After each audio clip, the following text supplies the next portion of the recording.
Before creating a sketch, you will need a body. To create one, go to the Workbench selector, open it, and switch to the Part Design workbench. Then click Create New Body, and then click New Sketch. Then select the XY plane. As you can see, new sketch appeared in your model tree. So what exactly is a sketch? Sketch is a 2D drawing made of simple geometry, such as lines, circles, arcs, and rectangles. It's the foundation for creating most 3D features in FreeCAD. At the top, you will find the sketch tools. For example, select the rectangle.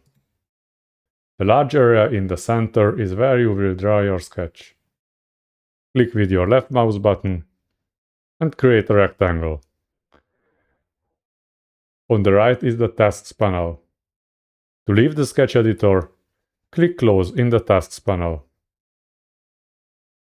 Now you can find your sketch in the model tree. You can reopen it anytime by double-clicking it. Next, we'll continue with the Sketcher basics.